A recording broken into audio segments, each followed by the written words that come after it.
Tapi ingat, sujud yang kedua mengandung makna syukur. Kalau benar syukurnya, Allah akan berikan lebih dari apa yang kita bacakan dalam duduk di antara dua sujud tadi.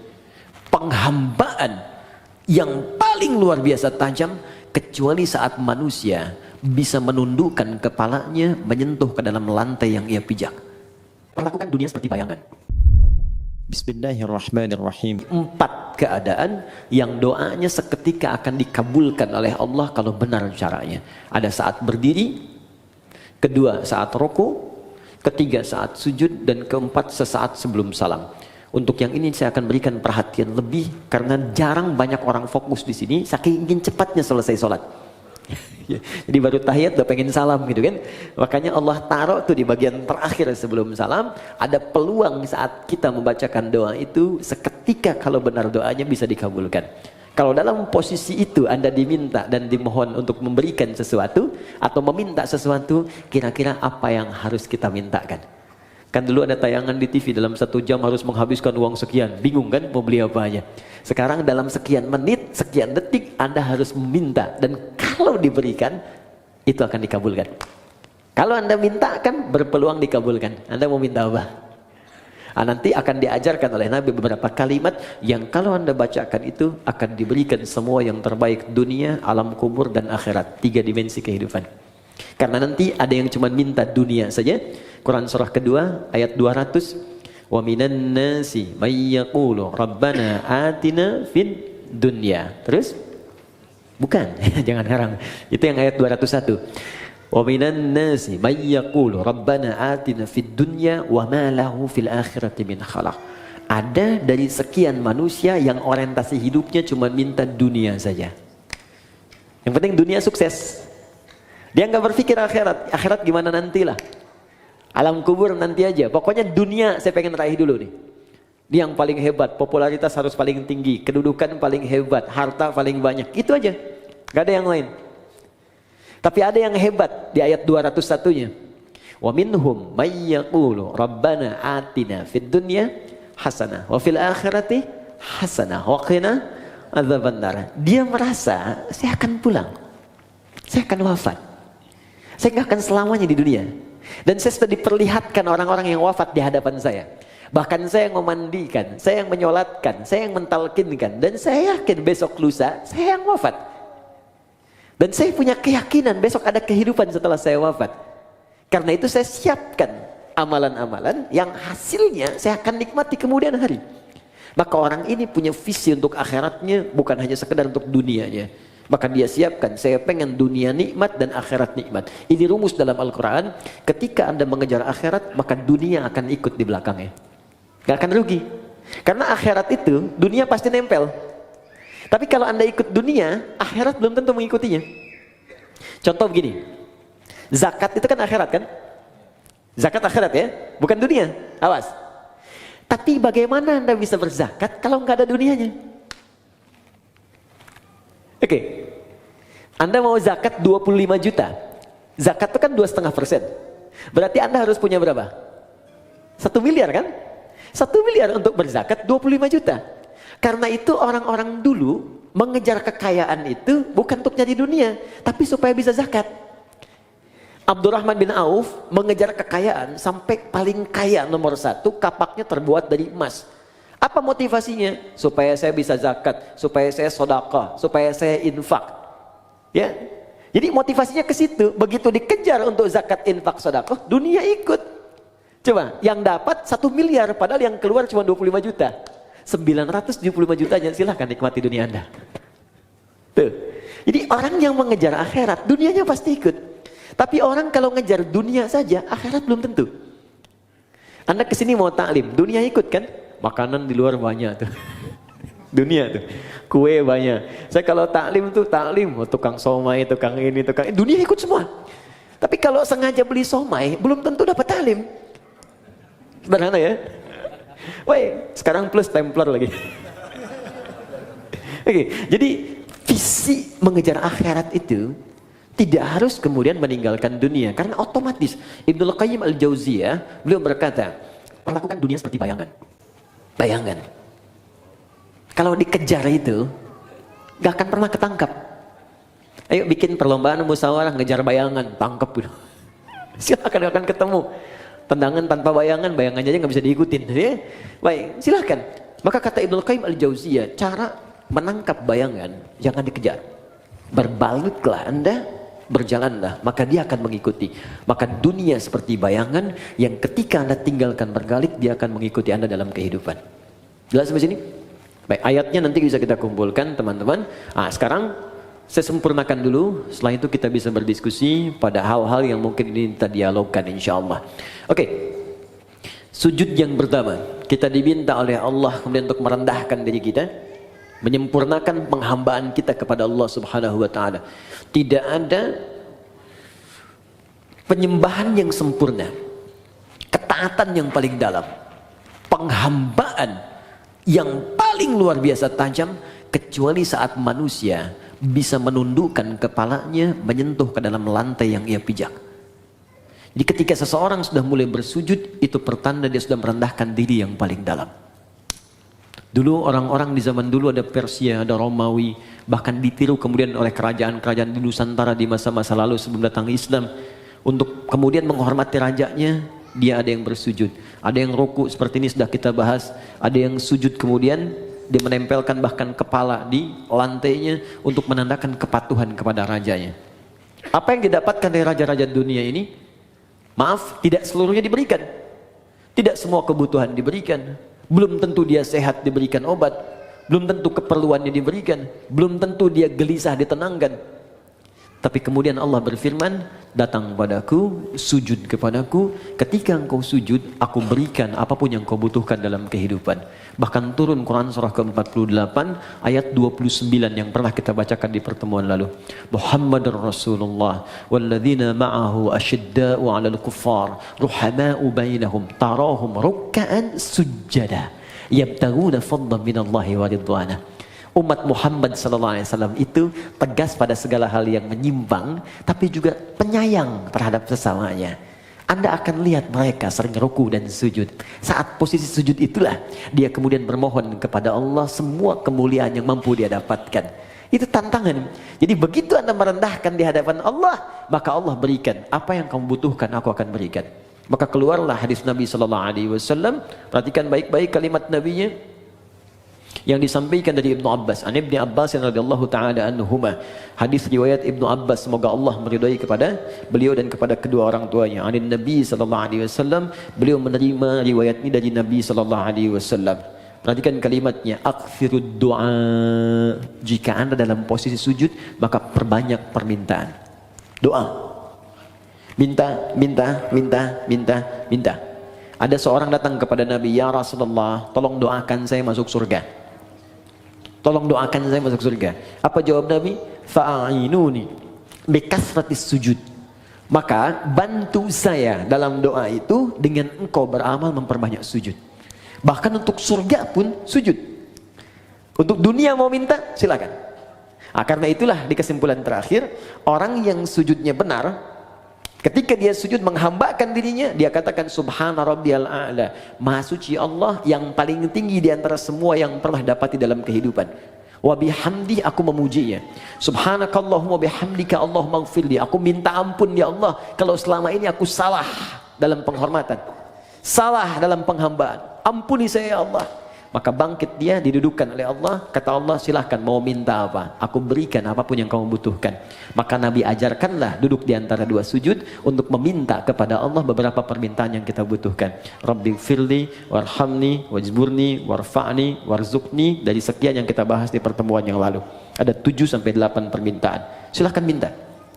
Makanya minta dengan hati, jangan cuma di lisan. Ketika Anda mengatakan Rabbi firli, ingat punya dosa apa. Awas, jangan hambar. Kalau cuma hambar, cuma di lisan.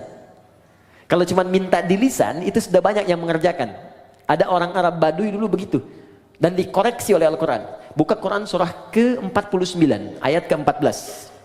Oke, Quran surah ke-49, Al-Hujurat. Ya. Ayat ke-14. Ya. Jadi ada orang yang sering berucap di lisannya, tapi tidak diikuti dengan hatinya.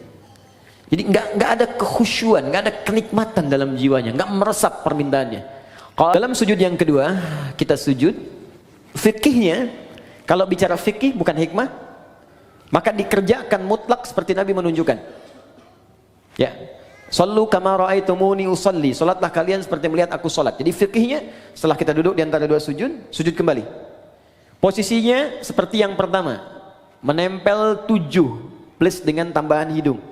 Ya, 1 kening, kemudian 2 telapak tangan, 2 tambah 1 3, kemudian 2 lutut, 3 tambah 2 5, kemudian jemari di 2 kaki, tambah 2 7 plus dengan hidung. Ya, kalau kita benar sujudnya, maka otomatis hidung kita pun akan menempel. Ini kalau tempat sujudnya bersih. Seperti di sini karpet sejadah. Tapi kalau Anda sedang keluar, ya di pantai, naik ke gunung, diduga misalnya kurang bersih, maka tidak mutlak harus menempelkan hidung. Diangkat boleh. Jelas ya? Saya sudah contohkan, jadi tidak perlu kemudian saya contohkan kembali. Dan saya sudah bikin PowerPoint. Jadi pertemuan berikutnya, nanti saya tunjukkan PowerPoint dari awal takbir sampai dengan selesai salam. Baik, sudah ada, nanti saya kirimkan ya, insyaAllah. Kemudian teman-teman fokus. Setelah sujud seperti biasa, tempelkan dulu. Mohon maaf sekali, boleh bantu saya? 1 orang aja. Siapa aja boleh. Mas Andrian, mohon izin. Di sini, karena kita ada kamera tersambung, sini aja. Kiblatnya ke sana, sana ke MU. Ya, silakan, sujud langsung. Oke. Nah, fokus. Lihat sini teman-teman. Nah, ini sudah bagus. Ini tempelkan dulu. Mohon izin jangan dulu berdoa ya. Jangan dulu berdoa. Ingat sampai kata Nabi famakin sujudaka. Sempurnakan dengan baik dulu sujud secara caranya baru berdoa. Kening ini sudah ya di sini. Jangan sampai terhalang.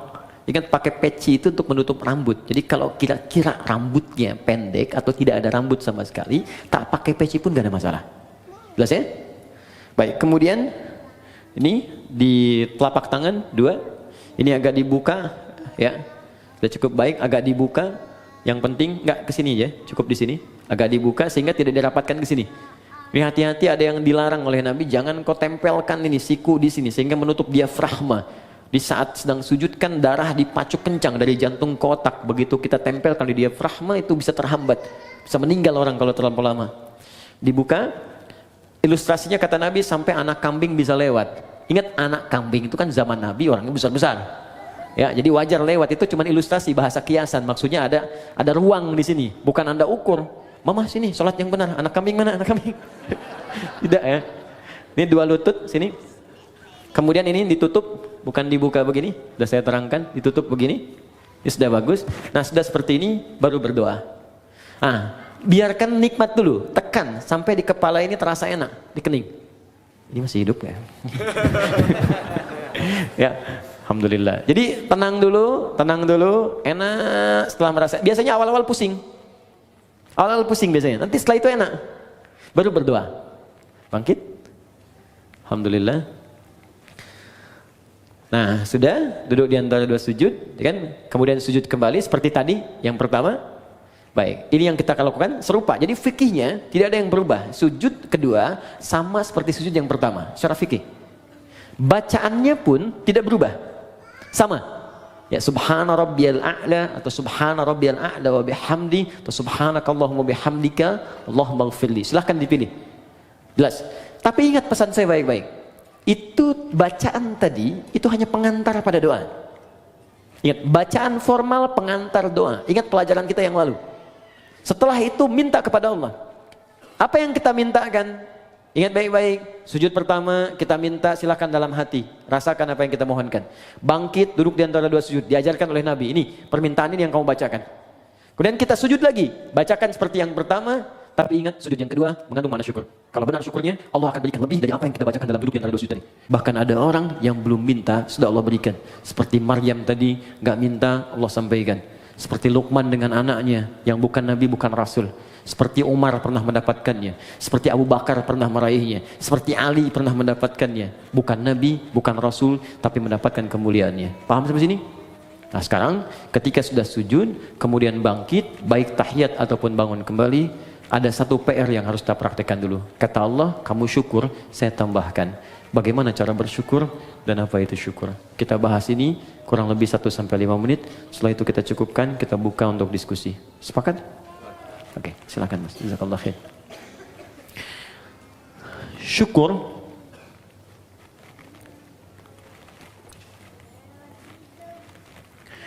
artinya usaha untuk mengungkapkan, upaya untuk mengungkapkan rasa terima kasih,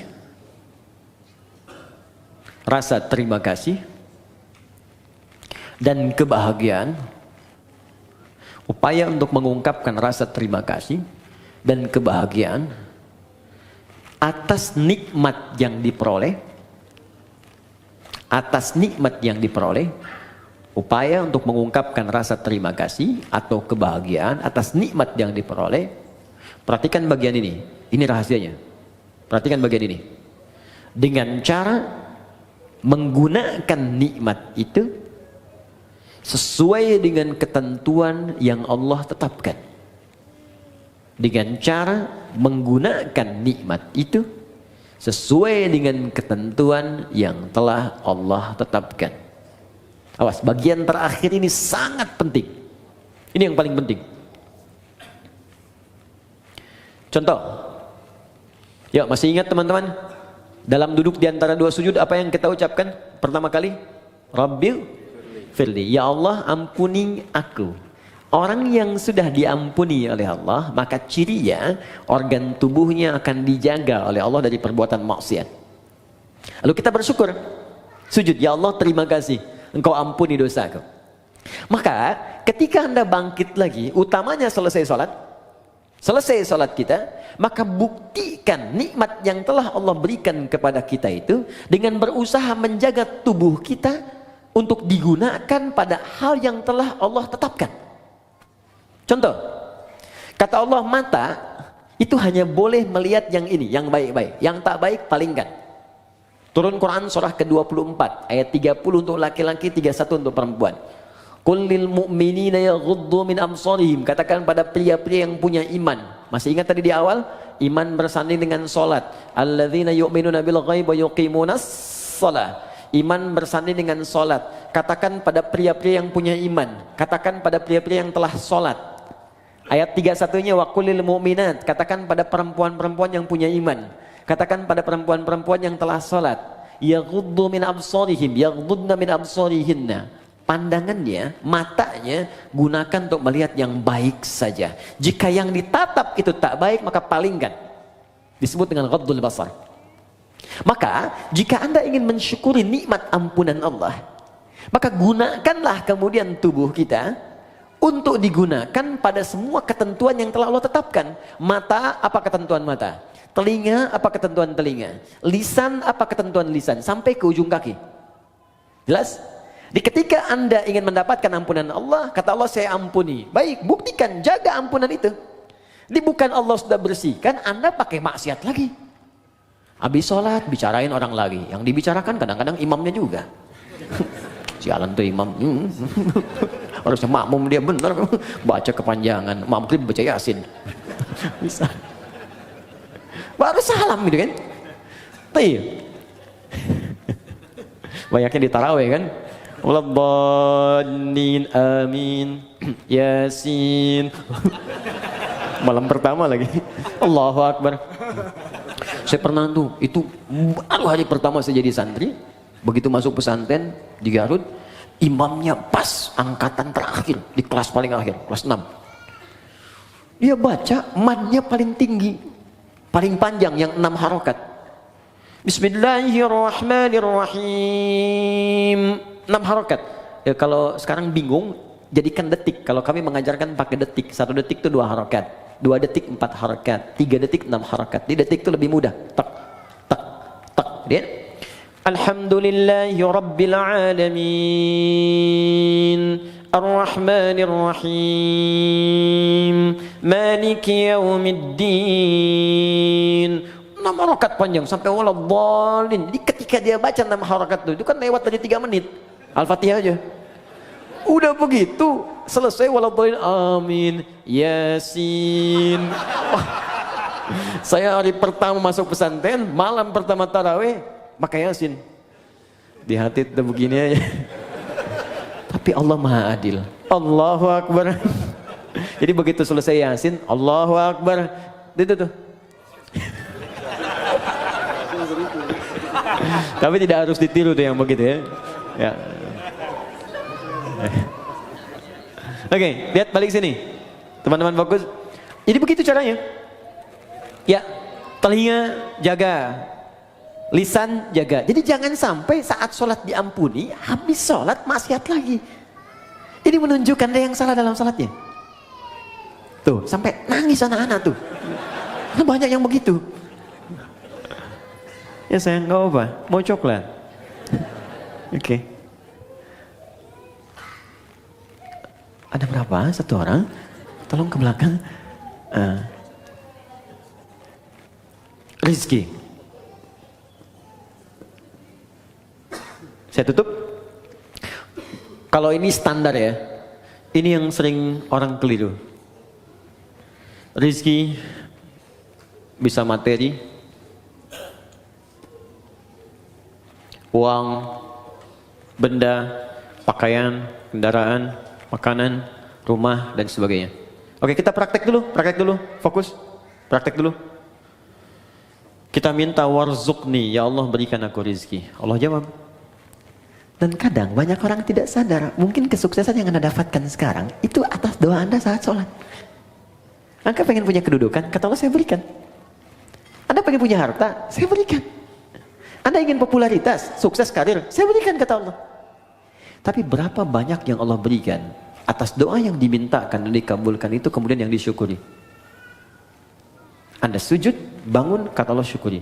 Sekarang pertanyaannya, ada orang yang bisa mensyukuri rezeki sampai-sampai Allah ditambah terus, tambah. Saking banyaknya tambahan sampai dia merasa dunia kecil. Dan yang paling dahsyat, ada orang yang nggak megang tapi ketika butuh ada. Itu yang kaya. Di saking banyaknya nggak kehitung. Mau makan, ada makanan. Pengen beli buah, ada yang beliin buah. Ada makan, ngajak teman malah dibayarin.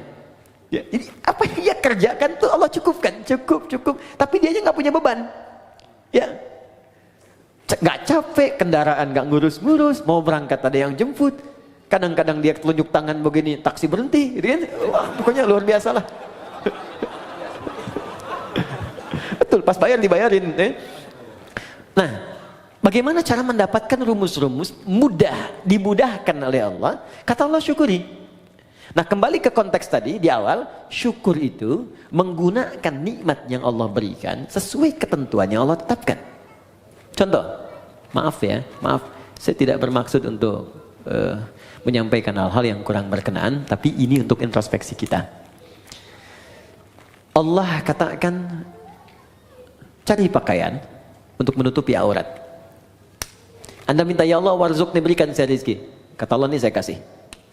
Oke, dari pemberian itu Anda berikan pakaian. Kata Allah, bentuk syukur dari pakaian itu engkau gunakan untuk menutupi aurat. Satu. Berapa banyak kemudian dari hamba yang Allah berikan rezeki itu justru membeli pakaian yang membuka auratnya. Orang tuanya tertutup tapi anaknya terbuka. Jadi kalau dari kecil Anda tanamkan kepada anak, diberikan pakaian yang membuka auratnya, bagaimana saat dewasanya? Itu baru pakaian. Yang kedua, silakan lihat. Kata Allah, gunakan pakaian itu untuk engkau gunakan menampil dengan sempurna saat ibadah. Menghadap kepadaku dengan pakaian yang indah. Turun Quran surah ke-7 ayat 31. Ya bani Adam khudhu zinatakum inda kulli masjid. Hei anak cucu Adam, jika ada panggilan dari masjid maka kenakan pakaian terbaikmu. Saya mau tanya, panggilan apa yang muncul dari masjid? Salat. Allahu Akbar, Allahu Akbar. Makanya orang khusyuk itu di pertemuan yang lalu masih ingat? Ketika dia akan menghadap Allah, dia kenakan pakaian terbaiknya. Allah yang panggil. Antum ini dapat undangan Sabtu Ahad yang ngundang manusia. Tampilan luar biasa. Ada yang pesan dulu, jasnya dibikin dulu, sepatunya juga bikin dulu, mereknya ditampilkan dulu. Hanya untuk penuhi undangan manusia. yang belum tentu memenuhi kebutuhan kita, yang belum tentu memberikan solusi pada persoalan kita. Diundang makan cuma sekali, nambah nggak bisa. Ya. Solusi belum tentu hilang. Untuk menghadapi manusia saja, tampilan kita luar biasa. Kata Allah, kenapa ketika aku undang tampilan kau biasa-biasa saja?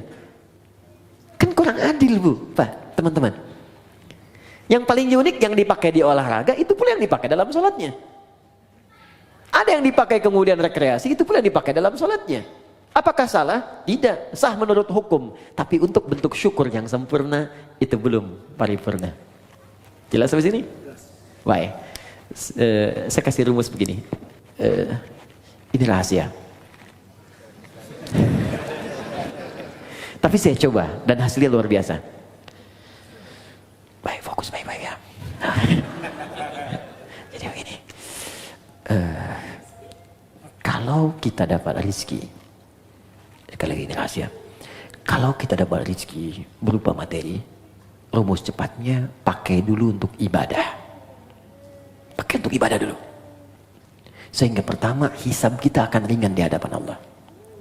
Ya. Saya biasanya kadang Allah titipkan kasih pakaian lewat si fulan yang kirim kain, kirim pakaian. Tak pernah saya terima pertama kali kecuali saya coba pakai ibadah dulu. Even itu orang cuma pakai kasih kaos. Pakai sholat sunnah, pakai baca Quran, pakai sholat dulu. Maka apa yang terjadi? Karena semua benda yang akan kita kenakan itu akan bersaksi di hadapan Allah di hari kemudian. Ya, termasuk anggota tubuh. Al-yauma nakhtimu ala afwahim wa tukallimuna aydihim wa tashhadu arjuluhum. Jadi mulut dikunci, tangan kaki bersaksi, termasuk benda-benda yang kita pijak kita kenakan. Di surah Az-Zalzalah, idza zulzilatil ardu wa akhrajal ardu wa qala al-insanu yauma idzin tuhadditsu akhbaraha. Pada saat kiamat itu terjadi, akan ada hisab dan semua benda yang kita pijak, yang kita kenakan akan bersaksi di hadapan Allah. Bayangkan, teman-teman, ketika baju itu tiba-tiba berkata kepada Allah, ya Allah, saya bersaksi, saya pernah dikenakan oleh si fulan ini untuk sholat kepadamu.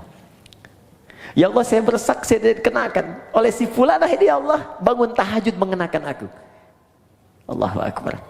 Ya fulan, ketika aku berikan kepadamu nikmat berupa pakaian, apa yang kamu kerjakan? Ya Allah, saya bersaksi, pertama kali saya gunakan untuk memenuhi panggilanmu ke masjid.